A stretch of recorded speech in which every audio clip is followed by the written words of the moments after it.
انذارا اس نے ڈرایا، ینذرو وہ ڈراتا ہے، فعل مضارع، یہ باب افعال ہے، انذارن اس کا مصدر ہے جس کے معنی ڈرانے کے ہیں، اور اس میں ایک حمزہ زائد ہے، ثلاثی مزید ہے، اور اس سے یہ فعل ماضی واحد مخاطب کا صیغہ ہے، انذرتا تو نے ڈرایا، ہم یہ ضمیر ہے اور یہاں پر مفعول بن رہی ہے انذرتا کی، انذرتا میں تا جو ہے یہ ضمیر ہے جو فاعل کی جگہ پہ ہے، تو نے انذرتا تو نے ڈرایا، ہم ان کو، خواہ تو نے ان کو ڈرایا، خواہ تو انہیں ڈرائے، ام یا یہ حروف عاطفہ میں سے ہے، واو جیسے استعمال ہوتا ہے دو جملوں یا دو الفاظ یا دو اسماء کو جمع کرنے کے لیے،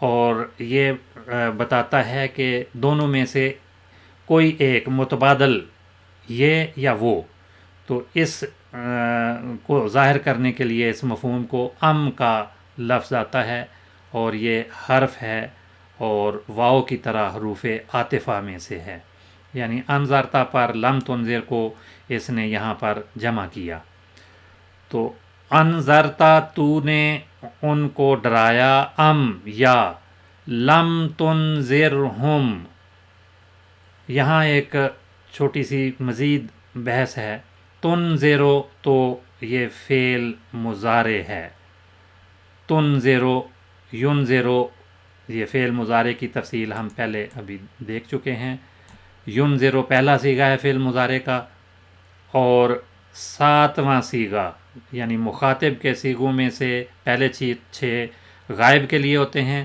اور اس کے بعد مخاطب کے 6 صیغے آتے ہیں، تو ان مخاطب کے 6 صیغوں میں سے پہلا اور گردان میں 7واں صیغہ یہ ہے تنذرو، تنذرو کے ساتھ ایک حرف لم داخل ہو گیا اس پر، لم جب کسی فعل مضارع پر داخل ہوتا ہے تو یہ 2 کام کرتا ہے، ایک تو اس کے معنی نہیں کے نفی کے ہوتے ہیں، اس کو منفی بنا دیتا ہے، اور دوسرا اس کا عمل یہ ہوتا ہے کہ فعل مضارع بالعموم حال، زمانہ حال یا مستقبل کے لیے آتا ہے، اور جب اس پہ یہ لم اور لما 2 حروف ہیں یہ داخل ہوتے ہیں تو پھر یہ مضارع کی بجائے ماضی کے معنی دیتا ہے، فعل مضارع میں ماضی کے معنی پیدا کر دیتا ہے، اور نحوی لحاظ سے اس کا عمل یہ ہے کہ یہ حروف جازمہ میں سے ہے، یعنی فعل مضارع کو جزم دیتا ہے، تو تنذرو کی بجائے تنذر ہم اس کو پڑھیں گے، لم تنذر، اور ماضی کے انذرتا جیسے ماضی تھا تو نفی کے ساتھ یہ انذرتا والے مفہوم میں داخل ہو گیا، انذرتا ام یا لم تنذر تو نے نہیں ڈرایا، تو نہ ڈرائے، انذرتا ہم تو انہیں ڈرائے، ام یا لم تنذر ہم تو انہیں نہ ڈرائے، تو ہم یہاں بھی اسی طرح سے اس کے ساتھ مفعول ہے، اور تو جو ضمیر ہے انتا وہ اس کے اندر چھپی ہوئی ہے، اس کو ضمیر مستتر کے معنی ہوتے ہیں چھپی ہوئی چیز، تو وہ ضمیر اندر اس کے چھپی ہوئی موجود ہے، یا تو انہیں نہ ڈرائے، خواہ تو ان کو ڈرائے یا تو انہیں نہ ڈرائے، کیا نتیجہ نکلے گا، لا یؤمنون، یؤمنون کا لفظ پہلے ہم پڑھ چکے ہیں، یؤمنون بالغیب، یؤمنون بما انزل الیک، وہی یؤمنون یہاں پر آیا ہے، اور اس کے ساتھ لا نفی کا کلمہ شامل ہو گیا، نہیں یؤمنون وہ ایمان لائیں گے، یہ اس کا نتیجہ بتا دیا کہ تو ان کو ڈرائے، خواہ تو ان کو ڈرائے یا تو انہیں نہ ڈرائے، دونوں کام، دونوں عمل، تیرے دونوں جو فعل ہیں ان کا نتیجہ کیا نکلے گا، سواء علیہم ان کے لیے برابر ہے، وہ کیا ہے، لا یؤمنون وہ ایمان نہیں لائیں گے۔ اس آیت کی کچھ مختصر سی تشریح میں بیان کر دیتا ہوں۔ پہلی آیات میں اس سے قبل جو آیات تھیں ان میں تو متقین کا یا حقیقی مومنوں کا بیان ہوا تھا، اور ان کے بارے میں فرمایا اولئک ھم المفلحون۔ اور اگلی چند آیات ایسی ہیں جن میں کافروں کا بیان ہوا، اور کافروں میں سے بھی دو قسم کے کافر ہیں۔ ایک وہ کافر ہیں جو زبان سے بھی کہتے ہیں کہ ہم نہیں مانتے، ہم انکار کرتے ہیں، اور عمل سے بھی انکار کرتے ہیں، تو ان کا ذکر اس آیت میں ہے۔ اور اس کے بعد ان لوگوں کا بھی ذکر ہے جو زبان سے تو کہتے ہیں ہم ایمان لائے، لیکن عمل ان کے اس کی تائید نہیں کرتے، اور عملاً وہ کفر اختیار کرنے والے ہیں، اور ان کو منافقین کا نام دیا جاتا ہے۔ لیکن جو منافقین بھی ہوتے ہیں وہ ظاہری لحاظ سے چونکہ وہ اقرار کرتے ہیں کہ ہم مسلمان ہیں، مومن ہیں، تو اس وجہ سے وہ ظاہری فائدے اٹھاتے ہیں، ظاہری فائدوں میں وہ شامل ہوتے ہیں، تو اللہ تعالیٰ نے ان کو بھی معین طور پر ظاہر نہیں کیا، لیکن ان کے عمل یہ ظاہر کرتے ہیں کہ وہ حقیقی مومن نہیں ہیں۔ تو تین قسم کے لوگوں کا ذکر سورۃ البقرہ کی ابتدائی 17 آیات میں بیان ہوا ہے، اور ان میں سے یہ 7ویں آیت ہے جس میں دوسری قسم کے لوگ کافروں کا ذکر ہے، اور ان کے متعلق فرمایا یقیناً وہ لوگ جنہوں نے کفر کیا ان کے لیے برابر ہے، پکے جو کافر ہیں ان کا اگلی آیت میں بیان ہو گیا، 2 آیتوں میں یہ ذکر ہے، تو پکے کافر ہیں، اور ان کو خواہ تو ڈرائے یا تو انہیں نہ ڈرائے، لا یؤمنون، برابر ہے ان کے لیے یہ کیفیت، وہ ایمان نہیں لائیں گے۔ تو یہ اس آیت کا اس لحاظ سے ترجمہ ہے۔ اگلی آیت میں ان کے متعلق فرمایا ختم اللہ علی قلوبہم، خاتمہ اس نے مہر لگا دی، ختم مہر لگانے کو کہتے ہیں، اور ختمہ کے معنی ختم کرنے کے بھی ہوتے ہیں، لیکن جب ختمہ علی آ جائے تو بالعموم مہر کے معنی ہوتے ہیں، اور اسی سے لفظ خاتم بھی ہے۔ خاتم تے کی زبر کے ساتھ ہے جو اس میں آلہ کہلاتا ہے، خاتم مہر لگانے کا آلہ، یا مہر کو خاتم کہا جاتا ہے۔ تو خاتمہ فعل ماضی ہے، اس نے مہر لگائی، ختم اللہ فاعل یہاں ظاہری طور پہ بیان ہو گیا، اللہ نے مہر لگائی، اور فعل مضارع سے یختم، اور مصدر اس کا ختمن و ختامن 2 طرح سے آتا ہے، اور یہاں پر اللہ پر جو پیش آئی ہے آخر میں، یہ اعراب کی علامت ہے، فاعل کی علامت ہے، اس کو رفع کہتے ہیں اس حالت کو، اس جس میں یہ علامت آ جائے، فعل کے بعد واقع ہونے والے اسم پر اگر یہ آتی ہے تو وہ فاعل بنتا ہے، اور یہی علامت بتاتی ہے کہ یہ فاعل ہے، مہر لگانے والا۔ تو وہ فعل ختمہ ہے، اللہ نے مہر لگا دی، کہاں؟ اعلیٰ حرف جار ہے، اعلیٰ پر، اوپر یا پر، قلوب قلب کی جمع ہے، قلب دل کو کہتے ہیں، جمع ہے قلوب، اور حرف جار نے اس کو جر دی ہے، قلوب کے آخر میں بے پر زیر آئی ہے، علی قلوبہم، ان کے دلوں پر، ان کے دلوں پر، اعلی پر، و اور حرف عاطف ہے، علی پر، یہاں بھی وہی اعلی حرف جار آ گیا، پر، سمعہم، یہ بھی 2 الفاظ ہیں، سمع سننے کی طاقت کو بھی کہتے ہیں اور کانوں کو بھی کہتے ہیں، شنوائی کا ترجمہ بھی ہے اور کان بھی اس کے معنی ہیں، اور یہ مضاف ہے، جیسے قلوب مضاف تھا، ہم مضاف الیہ تھا، اسی طرح سے سمع مضاف ہے اور ہم مضاف الیہ، ان کے کان، اور علی ان کے کانوں پر، اللہ نے مہر لگا دی ان کے دلوں پر اور ان کے کانوں پر، یہاں ایک جملہ مکمل ہو گیا، یہ چھوٹی سی تو جو ہے تو یہ وقف کی علامت ہے، یہاں جملہ مکمل ہوتا ہے اور آگے نیا جملہ شروع ہوتا ہے. وَعَلَىٰ أَبْصَارِهِمْ غِشَاوَةٌ.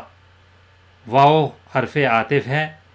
یہ ایک اور ان لوگوں کی کافروں کی ایک اور صفت یہاں پہ بیان ہو گئی.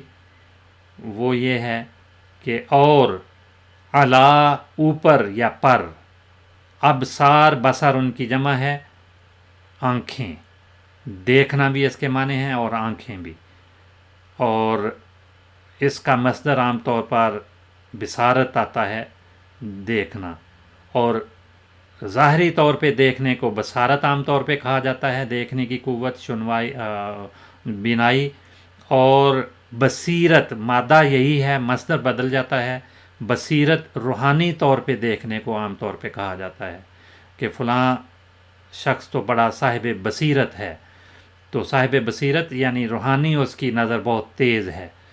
تو بصارت ظاہری طور پہ دیکھنا، بصیرت روحانی طور پہ دیکھنا.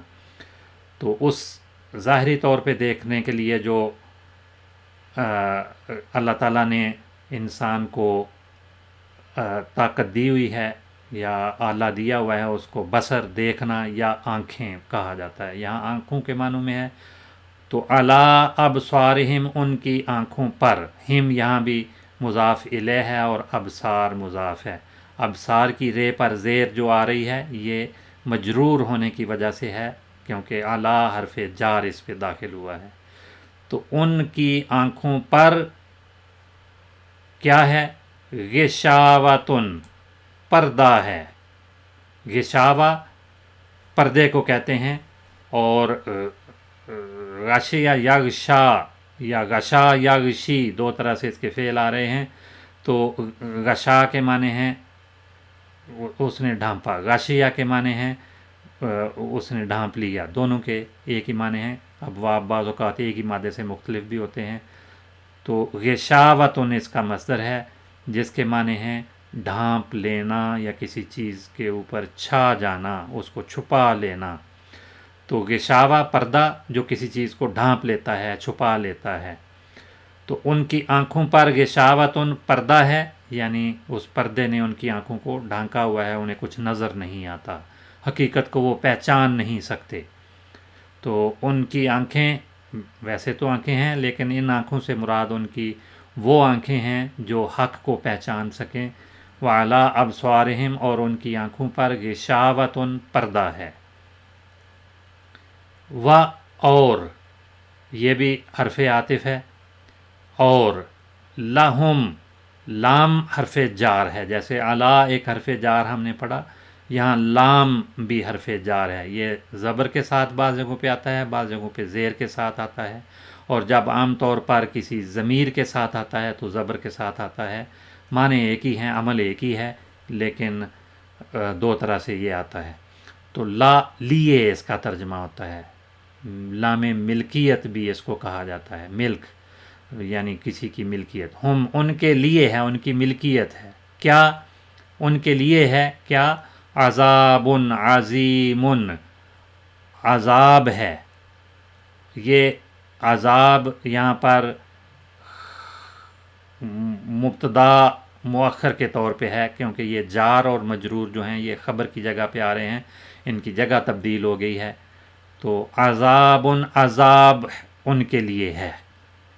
اور یہاں پر یہ موصوف ہے، نکرہ کے طور پہ استعمال ہوا ہے. عام طور پہ مبتدا جو ہے وہ معرفہ ہوتا ہے لیکن بعض اوقات اس کی شکل بدل جاتی ہے یا اس کی ترکیب اور بھی بیان کی جاتی ہے. بہرحال عذاب ان کے لیے عذاب ہے. کیسا عذاب؟ اس کی صفت بیان کی، عظیم، عظیم عذاب ہے، بڑا عذاب ہے. تو ان کے لیے بہت بڑا عذاب ہے. یہ آیت مکمل ہو گئی. میں دوبارہ سے اس کا ترجمہ دہرا دیتا ہوں. ختم اللہ، اللہ نے مہر کر دی، علی قلوبہم ان کے دلوں پر، وعلی سمعہم اور ان کے کانوں پر. خاتم کی بحث بھی اسی سے لی جاتی ہے. ختم علی جب آ جاتا ہے تو اس کے معنی مہر لگانے کے ہوتے ہیں، ختم کرنے کے معنی بالعموم نہیں ہوتے. اور خاتم جو تے کی زبر کے ساتھ ہے فاعل کا وزن ہے. ہم فاعل جب کہتے ہیں خاتم تو اس کے معنی تو ختم کرنے کے ہوتے ہیں، لیکن خاتم کا لفظ بالعموم اس میں اعلیٰ کے طور پہ استعمال ہوتا ہے، جس کے معنی ہیں اس کے ذریعے کسی چیز پر مہر لگا دی گئی. تو یہ خاتم کے معنوں میں بھی بعض اوقات آ جاتا ہے، لیکن اس کے لیے قرینہ ہونا ضروری ہے. ختم کرنے والا بھی معنی اس کے کیے جاتے ہیں، لیکن جو اصل معنی لغوی معنی بنتے ہیں وہ مہر کے ہوتے ہیں. خاتم النبیین کی بحث بھی اسی سے آگے پھر چلتی ہے، اور اس کے مطابق ہی اس کا ترجمہ ہم کر سکتے ہیں. بہرحال ختم اللہ علی قلوبہم، اللہ نے ان کے دلوں پر مہر لگا دی، وعلی سمعہم، اور ان کے کانوں پر بھی مہر لگا دی. اسی ختمہ کے ساتھ یہ دونوں ہیں، یہ جار اور اس کے بعد قلوب جو مجرور ہے علی قلوب، اسی طرح علی سمعہم جار اور مجرور، یہ اس کو ہم کہتے ہیں متعلق. یہ ختم سے متعلق ہیں، دونوں متعلقات ہیں، اور ختمہ کے ساتھ فعل کے ساتھ ان کا تعلق ہے، اس کے ساتھ مل کے یہ معنی بناتے ہیں، ورنہ ان کے کوئی معنی نہیں بنتے. آگے نیا جملہ ہے وَعَلَىٰ أَبْصَارِهِمْ غِشَاوَةٌ، اور ان کی آنکھوں پر پردہ ہے، یعنی وہ دیکھ نہیں سکتے. وَلَهُمْ عَذَابٌ عَظِيمٌ، اور ان کے لیے بڑا عذاب، عظیم عذاب ہے. عظیم فعیل کا وزن ہے، اور اس کے معنی ہوتے ہیں عظمت والا، اور یہاں عذاب کی بات ہو رہی ہے تو اس سے مراد یہ ہے کہ بہت بڑا عذاب ہے ان کے لیے. اب چند منٹ میں ہم اس بحث کو مکمل کرتے ہیں جو گزشتہ سبق میں نامکمل رہ گئی تھی، اور ہم نے اس میں اشارہ کی بحث اس میں پڑھی تھی. اس میں اشارہ میں ایک اس میں اشارہ اور دوسرا اس کا مشار الیہ. جو اسم اشارہ کرے اس کو اسم اشارہ، اور جس کی طرف اشارہ کیا جائے اس کو مشار الیہ کہتے ہیں. جیسے حاذا القلم میں حاذا اشارہ ہے، القلم مشار الیہ ہے، اور یہاں پر یہ اشارہ اور مشار الیہ مل کر ایک مبتدا بنتے ہیں، اور جید اس کی خبر ہے. تو یہ دو قسم کے ہوتے ہیں، قریب کے لیے، بعید کے لیے. اور جو قریب کے لیے ہوتے ہیں ان میں مذکر کے 3 صیغے، یا مذکر بھی اور مؤنث بھی ہوتے ہیں، لیکن ان کی شکلیں بعض اوقات مختلف ہوتی ہیں. اصل اشارہ اس میں مذکر کے لیے ذا سمجھا جاتا ہے، جو واحد کے لیے آتا ہے، اور اس کے ساتھ ہا لگ کے بھی آتی ہے. ہاذا یہ قریب کے اشارے ہیں، اور اسی ذا کے ساتھ نون شامل ہو جائے تو ذا نے زے نے یہ تثنیہ کا صیغہ کہلاتا ہے. اور ہا کے ساتھ یہ دونوں الفاظ پھر دوبارہ بھی ہاذان ہاذین بھی تثنیہ کے لیے اسماء اشارہ کے طور پہ استعمال ہوتے ہیں، اور ان سب کے معنی ہیں یہ دو. ذا یا ہاذا کے معنی ہیں یہ ایک مذکر واحد، اور تثنیہ کے لیے یہ دو مذکر، اور جمع کے لیے اولائے یا ہا اولائے. اولائے میں ہا شامل کر دیں تو یہ قریب کی نشاندہی کرنے والا ہے. تو یہ مذکر کے لیے بھی اور مؤنث کے لیے بھی اسی طرح سے آتے ہیں. مؤنث کے صیغے جو ہیں ذا کی بجائے تا آتا ہے، اور ہاذا کے متبادل کے طور پہ ہازہی آتا ہے، تو ذا کی بجائے زہی آ گیا. تو ہازہی قریب کا اشارہ ہے واحد مؤنث کے لیے. اور تثنیہ کے لیے جو صیغے استعمال ہوتے ہیں وہ تا نے تے نے یا ہا تا نے ہا تے نے، یہ 4 الفاظ استعمال ہوتے ہیں. اور مذکر کی طرح مؤنث میں بھی جمع کے لیے اولائے یا ہا اولائے، یہ سب عورتیں، یہ اس کا ترجمہ بنے گا. اور بعید کے لیے جو اشارے ہوتے ہیں یہ قریب کے 6 مختلف قسم کے صیغے استعمال ہوں گے، اور بعید کے لیے بھی اسی طرح سے 6 صیغے ہیں، مذکر کے لیے 3 اور مؤنث کے لیے 3. واحد کا جو دور کا اشارہ ہے ذا کا، ذا اگر کا اس کے ساتھ لاحقہ شامل ہو جائے تو یہ کا کے ساتھ مل کر دور کا اشارہ بنتا ہے، زا کا، اور ذالک لام بھی اس کے ساتھ ایک اضافی آ جاتا ہے، دونوں طرح سے زا کا اور ذالک استعمال ہوتے ہیں، ان دونوں کے ترجمے معنی ہیں وہ ایک مذکر دور کا اشارہ ہے۔ اور مؤنث کے لیے تا کا اور تل کا، یہ واحد کے دونوں مذکر اور مؤنث کے لیے۔ تثنیہ میں زانے کا یا زینے کا آتا ہے، اس کے ساتھ نون اور کاف شامل ہے، زینے کا اور زانے کا۔ اور مؤنث کے لیے تانے کا اور تینے کا، وہ دو مؤنث۔ اور اولئک جمع کے لیے ہے، جو ہم نے گزشتہ سبق میں پڑھا تھا، اولئک علی ھدی من ربہم واولئک ھم المفلحون، تو وہی یہ اسم اشارہ یہاں پر جمع مذکر کے لیے اور جمع مؤنث کے لیے بھی یہی صیغہ استعمال ہوتا ہے بعید کے لیے۔ اولائے ہم نے قریب کے لیے پڑھا تھا، اور اولئک جب اس کے ساتھ کا شامل ہو جائے تو یہ بعید کا اشارہ بن جاتا ہے۔ اور یہ آپ نے دیکھا کہ یہ کا ہر ایک میں شامل ہے، یہاں پر یہ صرف بعید کی نشاندہی کرنے کے لیے ہوتا ہے، لیکن یہ اسی طرح کا حرف ہے جیسے کا مخاطب کے لیے ضمیر ہوتی ہے۔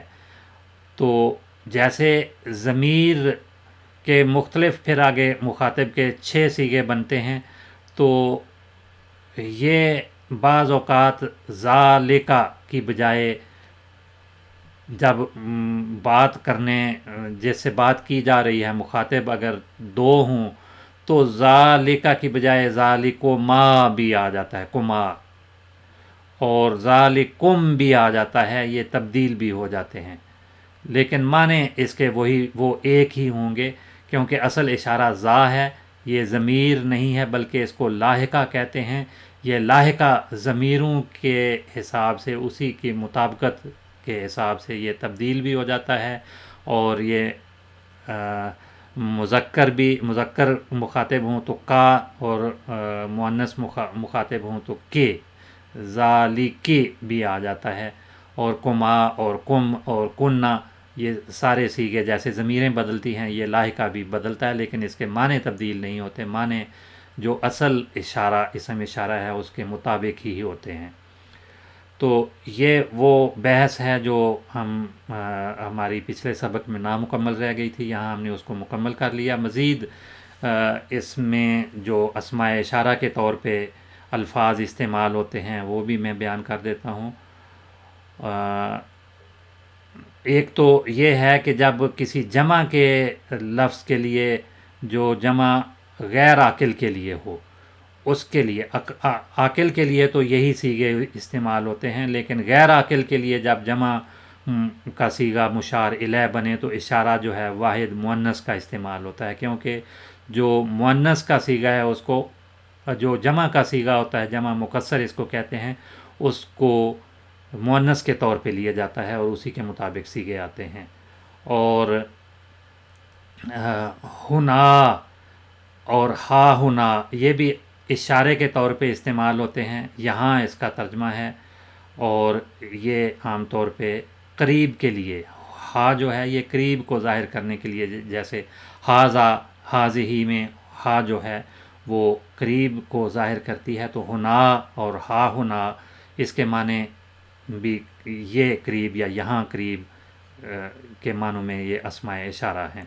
پھر سما بھی ایک اسم اشارہ ہے، لیکن یہ دور کی چیز یا دور کی جگہ کے لیے آتا ہے، اور کا جب اس کے ساتھ آ جاتا ہے ہونا کے ساتھ تو یہ دور کا اشارہ ہو جاتا ہے، تو وہاں اس کا ترجمہ ہو جاتا ہے۔ سما بھی ایک اور اس میں اضافہ ہو گیا، اور ہنالکا یہ بھی دور کے اشارے میں استعمال ہوا ہے، جیسے جملہ بنا ہنالک الزلازل، کہ وہ زلزلے، اس جگہ کے زلزلے۔ اور یہ بحث تو ہو چکی کہ ذالکا میں کا جو ہے وہ لاحقہ ہے اور یہ حرف خطاب کہلاتا ہے، اور یہ جیسے کوئی مخاطب ہوگا اسی کی مناسبت سے یہ تبدیل ہوتا ہے، لیکن معنوں میں کوئی تبدیلی نہیں۔